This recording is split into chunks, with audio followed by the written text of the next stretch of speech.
Aneh bin lucu, hewan ini juga menerapkan kesetaraan gender loh. Selamat pagi guys, gimana nih kabarnya? Semoga tetap sehat dan selalu cerah seperti cuaca cerah ya guys. Tiap hewan memiliki perilaku berkembang biak yang unik. Ada hewan yang sekadar melepaskan telurnya di alam bebas dan kemudian meninggalkannya begitu saja. Namun ada pula hewan yang tetap menjaga telurnya hingga menetas loh guys. Yang menarik, tugas merawat telur dan bayi ternyata tidak selalu dilakukan oleh hewan betina. Pada beberapa jenis hewan yang melakukan tugas itu justru adalah pejantan loh guys.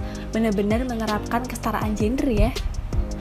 Sebelum lanjut, jangan lupa untuk klik like dan subscribe ya guys, agar channel ini bisa memberikan info yang menarik buat kalian. Udah, let's go. Burung unta, siapa yang nggak tahu burung unta?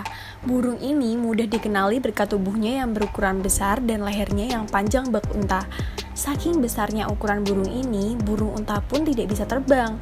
Namun sebagai gantinya, burung unta bisa berlari amat cepat loh. Selain hal-hal tadi, burung unta juga memiliki keunikan dalam hal mengasuh anak. Normalnya dalam dunia burung yang bertugas mengasuh anak adalah burung betina. Namun pada burung unta yang melakukan kegiatan tadi justru burung jantan. So sweet banget ya guys. Sesudah mengeluarkan telurnya, betina akan mengerami telur-telur tersebut. Namun, tugas mengerami telur bukan hanya dilakukan oleh betina, tetapi juga pejantan loh. Keduanya bergantian melakukan tugas mengerami telur hingga menetas. Jika betina melakukan pengeraman pada siang hari, maka pejantan melakukannya pada malam hari. Selain mengerami, burung jantan dan betina juga harus mengubah posisi telur secara berkala, supaya kuning telurnya tidak menempel pada kulit telur. Karena jika kuning telurnya sampai menempel, embrio yang ada di dalamnya jadi tidak bisa berkembang dan telur pun tidak bisa menetas.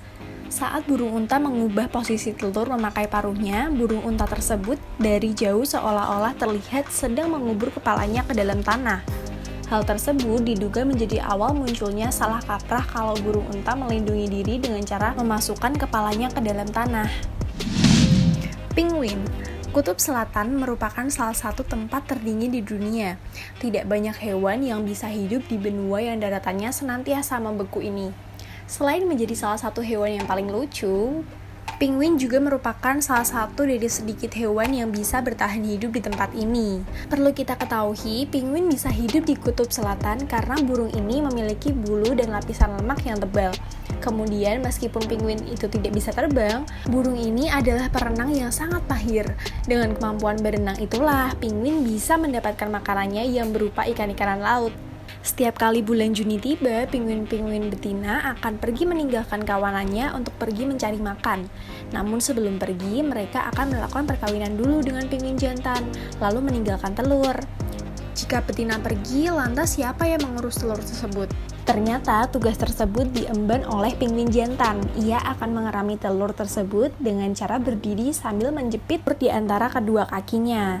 Hebatnya lagi, selama mengerami telur, pejantan tidak pernah makan. Ia bertahan hidup dengan mengandalkan cadangan lemaknya. Telur penguin biasanya menetas bersamaan dengan kembalinya sang betina. Saat betina sudah kembali, pejantan sudah kehilangan separuh berat badannya. Tugas membesarkan anak selanjutnya dilakukan secara bergantian oleh jantan dan betina. Saat betina menjaga anak-anak mereka, pejantan akan pergi mencari makan dan sebaliknya. Rea, burung unta bukanlah satu-satunya burung besar dan berleher panjang. Rea adalah contoh lain dari burung yang memiliki penampilan demikian. Burung ini hanya dapat ditemui di Amerika Selatan. Seperti halnya burung unta, burung rea juga tidak bisa terbang, namun bisa berlari cepat. Meskipun tidak bisa terbang, bukan berarti sayap rea tidak berguna. Rea menggunakan sayapnya untuk menjaga keseimbangan ketika berlari. Hal ini untuk menjaga keseimbangan rea agar dapat melaju dengan kecepatan yang sangat tinggi. Ternyata burung rea juga memiliki perilaku mengasuh anak yang unik. Saat burung rea jantan dan betina sedang melakukan perkawinan, yang bertugas mengasuh keturunan mulai dari telur hingga menetas adalah burung jantan. Betina hanya bertugas menaruh telur di sarangnya yang sudah dibuat oleh pejantan. Hal yang menarik adalah kadang-kadang yang melakukan pengeraman bukanlah pejantan pemilik sarang, melainkan pejantan lain yang kebetulan menghuni wilayah yang sama. Namun pejantan ini bertindak sebagai bawahan pemilik sarang. Sudah beberapa hari, telur-telur Rhea akan menetas. Pejantan sekali lagi menunjukkan perannya sebagai pengasuh anak. Kemanapun pejantan pergi, anak-anaknya akan mengikutinya. Kemudian saat ada manusia dan hewan lain yang hendak mengusik bayi Rhea, sang pejantan akan melindungi anak-anaknya dengan gigih. Seekor bayi Rhea sudah mencapai kedewasaan pada usia 6 bulan. Namun karena berbagai sebab, ia biasanya baru mulai melakukan perkawinan pada usia 2 tahun. Rhea adalah hewan omnivora yang makanannya mencakup serangga, akar tanaman, dan buah-buahan. Wah, sehat banget ya guys. Kepik air. Jika dari tadi kita bicara soal hewan unggas, maka kali ini hewan yang pejantannya bertindak sebagai pengasuh anak adalah kepik air. Kepik air adalah sejenis serangga berbentuk oval yang menghuni sungai atau danau. Hewan ini adalah hewan karnivora yang makanannya mencakup hampir segala macam hewan yang ukurannya tidak berbeda jauh darinya. Entah itu serangga, ikan, siput, atau bahkan burung kecil yang kebetulan berada di dekat air. Saat musim kawin sudah tiba, kepik air jantan dan betina akan melakukan perkawinan. Sesudah kawin, betina akan menaruh telur-telurnya di atas punggung pejantan.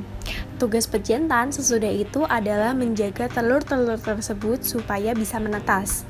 Pejantan secara berkala akan pergi ke permukaan air supaya telur-telurnya tersebut selalu mendapatkan pasokan oksigen yang cukup. Dan bicara soal oksigen, kepik air tidak bisa bernapas di dalam air loh guys, karena tidak memiliki insang. Namun sebagai gantinya, serangga ini bisa menghisap udara dari ujung ekornya dan menyimpannya di dalam tubuhnya. Nah, sesudah 2 minggu, telur kepik air akan menetas dan mengeluarkan bayi kepik air yang penampilannya menyerupai kepik dewasa. Setiap kali ukurannya bertambah, bayi kepik air akan melakukan pergantian kulit hingga dewasa. Kuda laut. Rasanya nggak ada orang yang nggak tahu tentang hewan ini. Kuda laut sangatlah terkenal karena penampilannya yang khas. Tubuhnya nampak tegak dengan kepala menyerupai kuda dan ekornya yang panjang.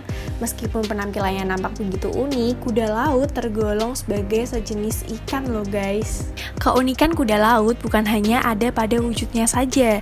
Hewan ini juga memiliki perilaku berkembang biak yang tak kalah unik.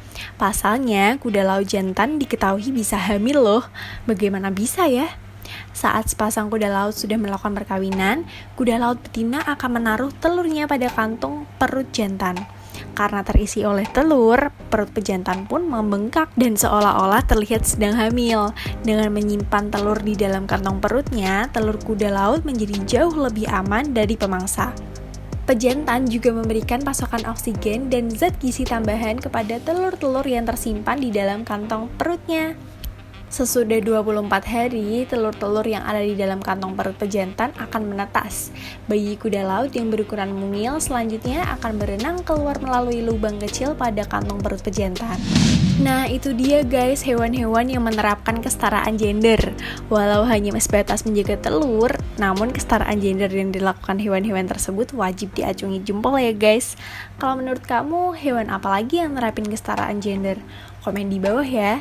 Kalau kamu merasa video ini bermanfaat, jangan lupa klik like, komen, dan subscribe agar channel ini bisa ngasih kamu info-info yang menarik lainnya. Ciao!